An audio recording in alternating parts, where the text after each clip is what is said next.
কেয়া ফল এটা সেন্ট মার্টিনের যে চতুর্দিকে একসময় কেয়া বাগান ছিল, এখনো অনেক অবশিষ্ট কেয়া বন আছে, যেটা এই ফলটা যদিও খাওয়া হয় না স্থানীয়ভাবে, এখানে অনেকের সাথে কথা বলছে এটা খায় না, কিন্তু তারপরেও এটা অত্যন্ত সুন্দর একটা ফল।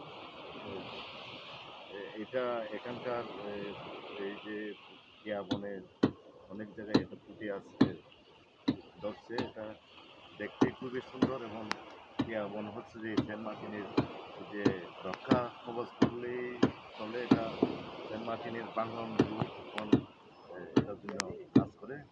সেন্ট মার্টিনের যে চতুর্দিকে যে প্রবাল পাথর আছে, পাথরের উপরে যে বালিয়াড়িতে এই কেয়া গাছের যে বিস্তৃত কেয়া গাছেই মূলত এই সুন্দর ফলটা ধরে, যেটাকে আমরা কেয়া ফল বলেই ডাকি। ওকে, ধন্যবাদ সবাইকে।